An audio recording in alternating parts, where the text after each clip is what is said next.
The music was too loud for anyone to hear my heart crack. Somewhere behind me, a group was singing Happy Birthday off-key to the wrong person, holding cupcakes meant for me. But she wasn't with me. She hadn't been all night. Mallory was by the bar again. Same spot. Same guy. I watched her tilt her head, just so. The way she does when she wants to seem like she's listening. But what she's really doing is making you fall in love with her. It's a trick. I used to think it was a gift. He touched her elbow when he laughed. She didn't pull away. She leaned in. I was still holding the balloon she tied to my wrist as a joke. Bright blue. Floating. Childish. Pathetic. No one noticed when I backed out of the crowd and stood alone by the photo booth. No one saw the look on my face. Or maybe they did, and just thought it was part of the awkward husband package. 2 hours earlier, I walked into this party thinking it was for me. Now, I wasn't sure if I'd even been invited. I stood by the bathroom door for maybe 10 minutes, pretending to scroll my phone, like some ghost at his own funeral, waiting to be noticed. Spoiler, I wasn't. I kept refreshing the birthday messages on my feed. Most were just recycled HBD bro texts from people who didn't even show up. Meanwhile, Mallory was lighting up the room like she was the one being celebrated. Her laughter, exaggerated and sharp, kept cutting through the music. That laugh used to mean I was the funniest man in the world. Now it sounded like a soundbite on repeat, preloaded just for him. I remember someone, I think it was my old college friend, Rory, nudging me and saying, "Yo, your girl's a riot, man." I forced a smile, but it felt glued onto my face. The worst part? He wasn't saying it like a compliment. He said it like she wasn't mine. Like I was just the guy who helped her carry in the decorations. When I finally walked over to the bar, she didn't see me at first. I stood behind her, close enough to smell her perfume, the one I bought for our anniversary last year. It was supposed to be our scent, but now it just smelled like betrayal in a bottle. She was holding a glass of something pink, laughing as he mimicked some story she must have heard a dozen times from me. Except when I told it, she barely smiled. When he told it, she was in tears. She turned halfway and spotted me. No hug. No, there you are. Nothing. Just a quick, tight smile that didn't reach her eyes. "Having fun?" she asked, like a teacher checking on a quiet kid at recess. I said something like, "Yeah, great party," but even I didn't believe it. Then he spoke. "Miles. Man, you've got a cool wife," he said, clinking his glass against mine without waiting for me to raise it. "She's a killer host." I nodded, because what else do you do when someone hijacks your birthday and thanks you for it? I watched them drift back into their little duo bubble. Jokes, shoulder touches, shared eye rolls at things I wasn't part of. And that's when I saw it. She reached up and fixed the collar on his shirt. It wasn't crooked. It wasn't even messy. But she smoothed it anyway, her fingers brushing the side of his neck like they had every right to be there. I excused myself and walked out into the alley behind the venue. No dramatic exit, no slamming doors. Just a guy standing next to a dumpster in a cheap paper crown that was starting to rip from the rain. I stood there for a long time, just thinking, not crying, not yelling, just erasing the version of her I thought I knew, rewinding every moment in slow motion, wondering when exactly I stopped being the person she looked at like that. And then my phone buzzed. One notification. Mallory tagged you in a post. Best night ever, 2 hearts party popper hashtag blessed hashtag birthday boy. Funny, I didn't feel blessed. I felt like a prop in a photo she'd delete before the year was out. When I came back inside, no one noticed I'd been gone for almost an hour. Not even her. Not even Mallory. I stood near the coat rack for a while, just watching her move through the party like she was the bride at her own wedding, being congratulated, touched, kissed on the cheek. She looked electric, euphoric, like something had been lit inside her that I wasn't even capable of igniting anymore. Or maybe I never was, and I was just too naive to notice. I tried to spot signs of discomfort, anything to suggest that maybe, just maybe, she wasn't completely aware of what she was doing. But no, her eyes were too bright, her body too fluid, her smile too natural. She was present, just not with me. Eventually, I found myself in the back room where people had thrown their jackets. I wasn't looking for anything. I just needed somewhere to exist where I wasn't being ignored in plain sight. The room smelled like cheap cologne and cake frosting. Someone had placed an unopened gift on the table, probably mine, though it didn't have a tag. I stared at it for a while, trying to decide if opening it would count as self-care or self-harm. And then I heard it. Her laugh again, muffled through the wall, followed by his. I didn't move.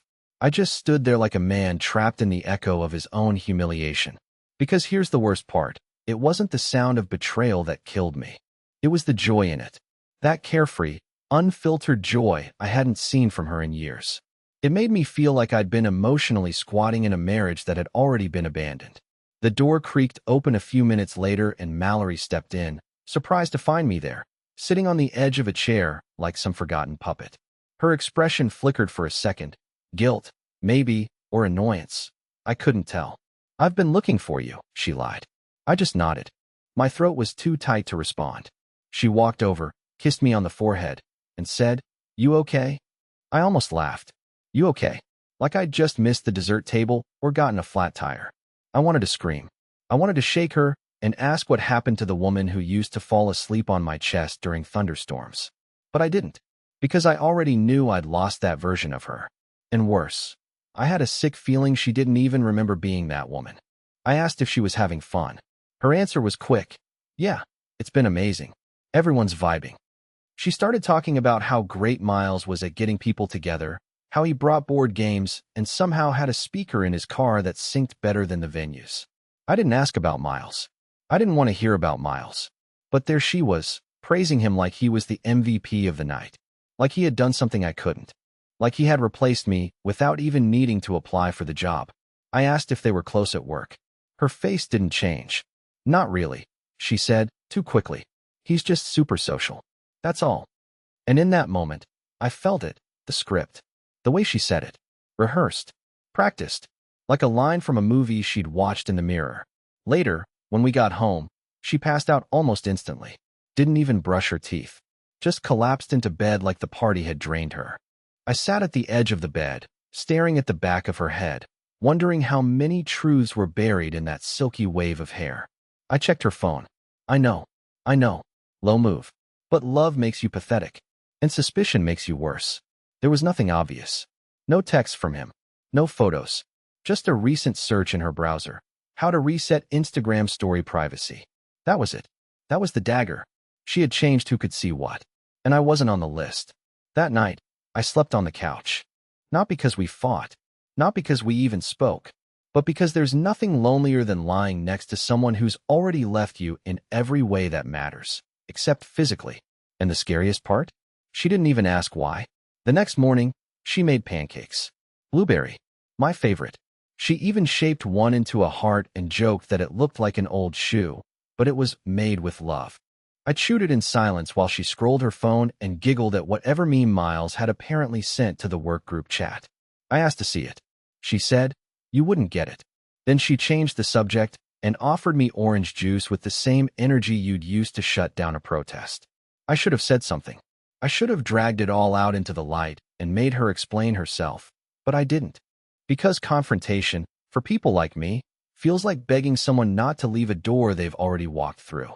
So instead, I played along. I asked her what time she had yoga, how she liked her new shoes, whether she still wanted to go to that stupid wine tasting next weekend. I acted like a husband. She acted like someone playing house. It wasn't until she left for the studio that I found it. Her iPad. Still synced to her phone. Still unlocked. Again, I know what this makes me. I've already judged myself harder than anyone reading this ever could. But I wasn't looking for drama. I was looking for clarity. Something to either prove me wrong or give me permission to stop feeling crazy. At first, it was nothing. Recipes. Pinterest boards. A notes app full of grocery lists and half-written affirmations. And then I opened the Messages app. Just one thread stood out, under a fake name. M, with a blue butterfly emoji. I knew immediately. She doesn't even like butterflies. Never has. Always said they gave her moth energy. But there it was, pinned to the top of the list, like something special. Like a secret drawer at the bottom of a jewelry box. I opened it. It wasn't explicit. Not yet. But it didn't have to be. The first message I saw was from her, sent the night of the party, the exact time I'd been outside standing in the rain like a kicked dog. "You were the best part of tonight. Wish we could have had 5 more minutes alone." He replied with a winking emoji and said, "We made it work winking face more soon. I'll be dreaming about that laugh." That laugh. The one I hadn't heard in years. The one she gave him effortlessly. I kept scrolling. Most of the chat had been scrubbed, probably deleted message by message like breadcrumbs she thought I'd never follow. But she missed that one moment of truth, that one accident. And honestly, it was enough. Not to explode, not to leave, not even to confront her, but enough to turn the dial. To know that what I'd felt all night wasn't delusion or insecurity, it was intuition. And I'd ignored it so long it had to scream just to get me to listen. I put the iPad back where I found it. Didn't delete anything. Didn't take screenshots. I just sat down on the edge of our bed and stared at the photo of us from last fall. The one where we're holding pumpkins and wearing matching sweaters like a Hallmark ad. I looked so proud. She looked like she was performing Pride. That day felt real at the time. Now it just felt like a dress rehearsal for someone else's show. And still, part of me hoped I'd misread everything. That maybe M was a joke. That maybe I'd lost my mind. And this whole thing was a tragic comedy built on paranoia. That maybe she'd walk in the door and ask me if I wanted to watch our favorite show, and I could say yes, and we'd pretend like none of it was bleeding through the seams. But she didn't text. She didn't call. She didn't come home for another 6 hours. And when she did, she smelled like eucalyptus and another man's cologne. When she came back that night, it was already dark. The kind of dark where streetlights barely touch the pavement, and your own living room feels like a movie set waiting for a scene that never comes. I didn't say anything at first. I just listened to the door unlock, the keys clink in the bowl, her heels clicking against the wood floor like nothing had happened. Like the world hadn't tilted off its axis while she was out there, doing God knows what with someone who apparently now gets to share her laugh. She dropped her gym bag and called out, "Glenn." Not sweetly, not like she missed me, just routine, like checking if the cat was fed. I answered from the kitchen, pretending to scroll something on my phone, like I hadn't been waiting for that door to open for 6 hours straight, spiraling in silence, biting the inside of my cheek until it bled. She walked in and smiled. That same soft, fake smile she's been handing out like Halloween candy lately. "Sorry I'm late. Class went long, and then I grabbed dinner with Jessa." Jessa, the human alibi. She used her name like a shield, and I was expected to nod and move on. I asked her what they ate. She said Thai. I asked where. She paused. "That little place on Pine, you know the one." "We've never been to a Thai place on Pine." I checked later. There isn't one. She kissed me on the temple, like you do when you're hoping to skip the conversation entirely, and floated off to the bathroom like it was just another Tuesday. I sat there listening to the water run as she showered, wondering if the steam was hot enough to wash off whatever wasn't mine. That night in bed, I turned my back to her. She didn't notice. Or if she did, she didn't care. She drifted off fast, her breath going slow and steady while I stared at the ceiling fan spinning above us like it was clocking how many hours I'd wasted pretending we were still real. I wanted to touch her shoulder. I wanted to ask, beg, for the truth. But I didn't. Because what do you even do when the truth would only make things worse? At 3:12 a.m., I checked the iPad again. Nothing new. She'd cleared it this time. Cleaned house. Deleted everything like it had never happened. She probably thought she was being smart. And honestly, she was. Most men wouldn't notice. Most husbands would just be happy their wives weren't screaming at them. But I wasn't most men. I was the man she used to love. And now I was a piece of furniture she occasionally smiled at when company was over. The next day was normal. Painfully normal. She made coffee. I took out the trash. We talked about bills and grocery runs and whether or not the dog needed a new vet. On the outside, we were fine. On the inside, I felt like we were trapped in the last chapter of a book neither of us wanted to finish. And then something happened. Something small. But it hit me harder than everything else combined. I went to grab my hoodie from the coat rack, the gray one she always hated. She used to call it the ugliest thing I own. But there it was, freshly washed and folded at the foot of the bed. Not a word. Not a joke. Just there, neat and clean, like she was trying to hit reset on something that was already burning. That's when I realized it. She wasn't hiding anymore. She wasn't fighting. She was managing me, handling me, keeping the temperature low so I wouldn't boil over before she figured out her exit strategy. And I was letting her, because I didn't want to admit that the woman I loved had become a stranger wearing her face. I started locking the bathroom door. Not when I was using it, but when I wasn't. It sounds stupid, I know, but it was the first thing I could control. The first thing that was mine. She noticed, of course. Said something like, "Why is the door locked? Did the latch jam again?" I shrugged and told her I must have forgotten. She didn't press. Maybe she was too busy rehearsing her own lies to challenge mine. The strange thing about betrayal is how it makes you hyper-aware of absolutely everything. I started noticing things that had probably always been there. The way she angled her phone when she texted, how her voice changed slightly when she answered certain calls, how she started brushing her teeth before dinner, like she was prepping for something other than pasta.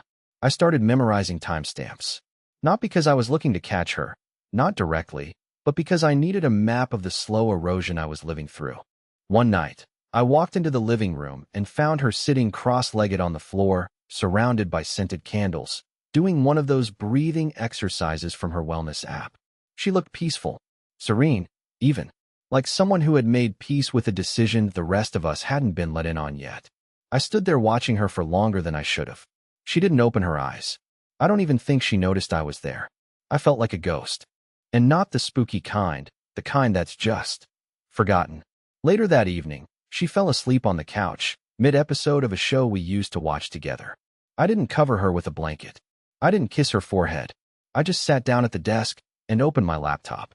Not the shared one. Not the one she knew the password to. My old one. The one from before we got married. I hadn't touched it in years, but something told me I needed it now. I created a new email account. Burner name. No contacts. No linked numbers. I didn't know exactly what I was going to use it for, but I knew I needed it. Just in case. Then I did something even worse. I followed Miles on Instagram. From the burner, of course. No profile picture. No posts. Just followed and waited. His account was public, because of course it was. That kind of confidence always is. I scrolled. I wasn't looking for photos of her. I already knew she'd be smart enough to avoid that. I was looking for slips. And then I found one. A photo posted 3 days after the party. It was him, holding up a glass of wine in someone's kitchen. A dimly lit space, string lights hanging down, vague reflection in the microwave door. But I recognized the backsplash. It was ours. The caption said, "Unexpected company is the best kind." No tags. No location. No evidence. Just enough to make me feel like the ground was evaporating under my feet. I showed it to no one. Didn't save it. Didn't confront her. I just stared at it for a long time, as if I could force the pixels to confess. That night, I went to bed before she did. She kissed me on the cheek. I pretended to be asleep. She stayed awake in the living room for almost 2 hours. I could hear her pacing. Or maybe she was just cleaning. Or texting. Or unraveling her own little knots of guilt. Either way, I didn't get up. I didn't follow. I just added one more entry to my mental file. He's been in our house. I wasn't home. She didn't tell me. And still I did nothing. Because somewhere deep down, I think I was waiting for her to make a mistake that wouldn't let me deny it anymore. I didn't want to catch her. I wanted her to trip and admit it herself. But the truth is, she was too careful. And I was too broken to leave without proof. It started with a missing charger. Nothing major. Just her work charger. The one she always kept in the kitchen drawer under the coupons she never used. One morning, she opened the drawer, frowned, and said, "Huh, weird. Did you move my charger?" I shook my head. "Nope." She shrugged it off. I watched her walk away, annoyed but not suspicious. That was the point. It was a nudge, not a blow. That same night, I replaced the toothbrushes. Hers was blue, mine was green. I swapped them. Didn't say anything. Just waited. She used the green one without hesitation. Never noticed. I logged that too. She was on autopilot. Her world was tight, self-contained, curated. She wasn't paying attention to small things, only big threats. And that was her mistake. The third step took longer. I waited until she left her phone unattended during a shower. Just a few minutes. I didn't go through her texts this time. I didn't need to. I went into her settings, opened the screen time feature, and set up an app timer on Instagram, 30 minutes a day. After that, it would lock the app unless a password was entered. I used a code she wouldn't guess, the date we first kissed. She never remembered that one. Said it didn't matter because the whole season was magical. But I remembered. I always remembered. She never said a word about the restriction. But I noticed that her scrolling habits changed. Less time on the couch, fewer random bursts of laughter at 2 a.m. She started using the browser more. I saw her searching Instagram manually, typing it in like she was dodging tripwires she didn't know existed. I could tell she was trying to figure out why her app was suddenly acting up, but not enough to accuse me. That's what happens when someone's already lying. They're too paranoid to call out anything that smells like a trap. Meanwhile, I planted the decoy. A folded note, left just slightly visible between pages of a book on her nightstand. The book she never finished. She hadn't touched it in months. I wrote something simple. A name she didn't recognize. A phone number. A line, Tuesday, 8:30. He can't know. I even smudged it slightly with water so it would look used, handled, careless. I waited 2 full days. She didn't mention it. She didn't ask who the note was from. But she moved the book. I found it upside down in the drawer, like she had peeked and then panicked. That was when I knew she was hiding, too. Not just from me, from herself. And she was starting to feel hunted, the same way I had for weeks. We weren't living together anymore. We were co-surveilling each other, like spies who used to be lovers, now just navigating a house full of landmines, each pretending not to see the red flags duct-taped to every surface. But then I crossed a line, and I knew I crossed it the moment I didn't feel guilty. It was around 1:40 in the morning. I heard the buzz, not her phone, but her iPad.